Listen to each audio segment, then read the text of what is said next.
The Lord be with you. I'm Todd Townsend, Bishop of Huron. We come now to the end of our series on the book of Genesis with a look at Joseph, son of Jacob and Rachel. Starting in chapter 37, we hear about Joseph the dreamer, who lived in the land of Canaan with 10 half-brothers, one full brother Benjamin, and at least one half-sister. He was Rachel's firstborn and Jacob's 11th son. All of the sons, Joseph was his father's favorite. He loved Joseph and gave him a coat of many colors. His brothers noticed this, of course, and because their father clearly loved him more than the others, they hated Joseph. When Joseph was 17 years old, he had two dreams that made his brothers hate him even more.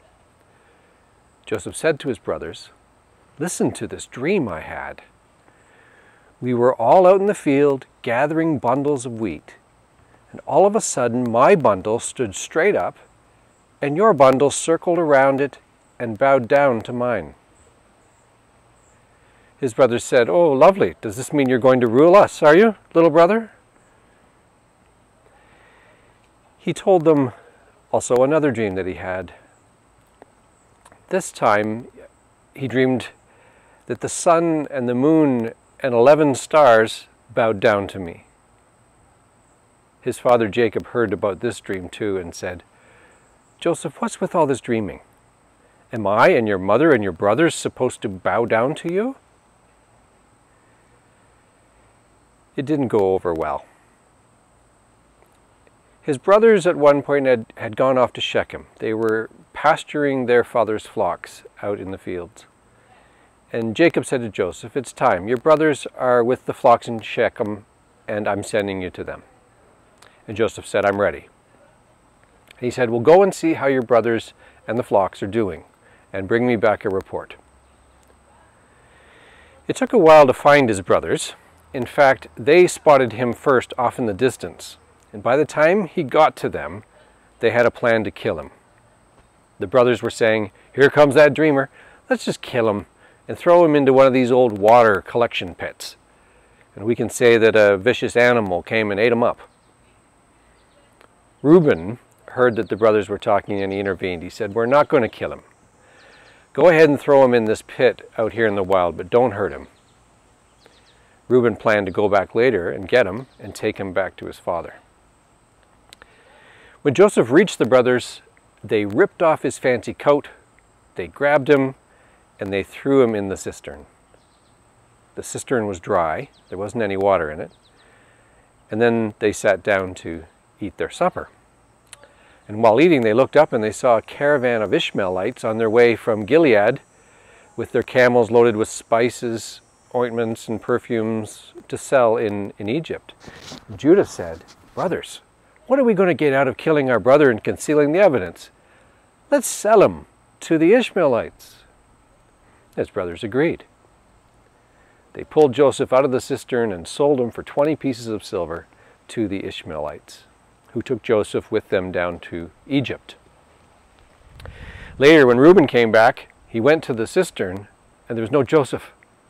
He ripped his clothes in despair. Beside himself, he went to his brothers and he said, "The boy's gone. What am I going to do?" And they took Joseph's coat. They butchered a goat and dipped the coat in the blood. And they took this fancy coat back to their father and they said, "We found this. Look it over. Do you think it's your son's coat?" And he recognized it. "My son's coat. A wild animal has eaten him." And Jacob tore his clothes in grief and dressed in rough burlap and mourned his son for a long, long time. Down in Egypt, they sold Joseph to Potiphar, one of Pharaoh's officials, the manager of his household. And later, Joseph became one of Potiphar's personal servants, and finally, his household superintendent. And when Potiphar's wife tried to seduce Joseph, he refused, which ticked her off, and running away from her, she made a false accusation of rape, which eventually landed Joseph in prison. And it was there in prison that some of the men had dreams, and Joseph, being able to interpret dreams, asked to hear them. And he got pretty good at interpreting these dreams, and the other prisoners were amazed by what they meant. And a couple of years later, Pharaoh himself dreamt of 7 lean cows which devoured 7 fat cows, and 7 withered ears of grain that devoured 7 fat ears. And when the Pharaoh's advisors failed to interpret these dreams, someone thought of Joseph. And so Joseph was summoned to the Pharaoh, and he interpreted the dream as 7 years of abundance, followed by 7 years of famine, and advised the Pharaoh to store up surplus grain. Following this prediction, Joseph was made a counselor to the Pharaoh, like a government minister, and following the meaning of the dream, Joseph made sure that the storehouses were full during the 7 years of abundance. And so that when the famine did come, and it was so severe that the people from surrounding nations came to Egypt to buy bread, and even at the last resort, the inhabitants of Egypt, all except the 1% of the land, they had to sell their properties and later sold themselves even as slaves to Joseph in exchange for seed. And in the 2nd year of famine, we're in chapter 41 now, Joseph's half-brothers were sent to Egypt to buy goods, and they came to Egypt and they stood before Joseph, who was basically running the country now, but they didn't recognize him as their brother. Joseph recognized them, but he didn't say anything. "Where do you come from?" Joseph asked them. "From Canaan, we came to buy food." "You're spies." "No, we've only come to buy food." And they explained their family situation and the need for food. Joseph then asked them about their younger brother at home and demanded that he be brought to Egypt as a demonstration that their story was true. This was Joseph's full brother, Benjamin. Joseph put his brothers in prison for 3 days, and then after 3 days he brought them out and he said, "I want you to bring that youngest brother to me." And the brothers conferred among themselves, speaking in Hebrew, thinking he didn't understand Hebrew. But they reflected on the wrong they had done to Joseph, and they were regretful, and Joseph understood what they were saying, and he had to leave the room because he was caught up in emotion hearing his brothers speak of him this way. When they got back to their father in Canaan, they told him all that had happened in Egypt and that they had to bring Benjamin back. Jacob didn't like it. It sounded too weird, for one thing. And strangers still, as the boys were emptying their food bags, each one found that all their money sacks, all their purses, still had money in them. He hadn't taken the money for the food. Well, the famine got worse, and Jacob sent the boys back to Egypt for more food. And they said, "Only if you send Benjamin with us." So Jacob reluctantly agreed to this. He said, "Pay double this time and bring gifts." So once they were back in Egypt, they went to Joseph, they gave him the gifts from their father, and it was here when Joseph saw Benjamin, and again he was overcome with emotion but didn't show it. He withdrew to his room and he wept.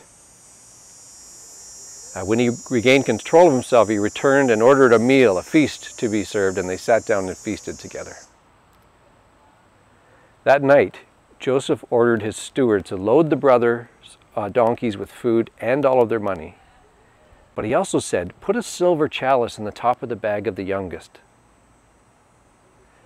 They were barely out of the city when Joseph said to his steward, "Now go run after them, and when you catch up, say, 'Why did you steal from me? This chalice belongs to my master.'" So the steward did this, and when he accused the brothers, they said, "We would never do anything like that." But they searched the bags, and they found it in Benjamin's bag. So they went back, and they threw themselves down in front of Joseph in fear. And to make up for it, Joseph demanded that the one who took the silver chalice, would have to stay and be his servant. But the brothers knew that losing Benjamin would just kill their father. So Judah offered to stay instead, knowing that what losing both Joseph and Benjamin would mean to his parents. And they declared that Jacob had already lost this son who he loved so much. And hearing this, Joseph couldn't take it anymore. He cried out to his brothers, "I am Joseph. Is our father really still alive?" Well, the brothers were speechless. Joseph said, come closer and see. I'm Joseph. I'm your brother who you sold into slavery. But it's okay. It's okay now. God was behind all of this. God sent me on ahead of you to save lives, including yours. Hurry back to our father and tell him that his son Joseph is alive, and he's the master of all Egypt, and that he should come fast as he can, and I'll find a place for him to live close to me.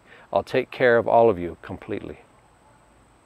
Then Joseph embraced his brother Benjamin and wept, and he kissed all of his brothers and wept over them. Joseph's brothers left Egypt and went back to their father, Jacob, who couldn't believe his ears when he heard the news. His spirit was revived, and off he went to Egypt to reunite with his lost son.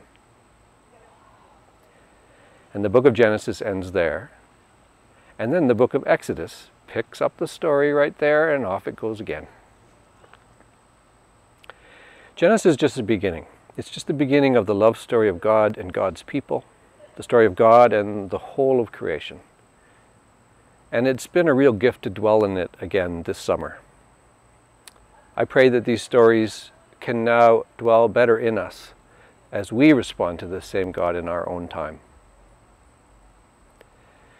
These weekly videos will stop for a few weeks while we get ready for Synod, but I'll be back in some form or another in October. So until then, peace be with you.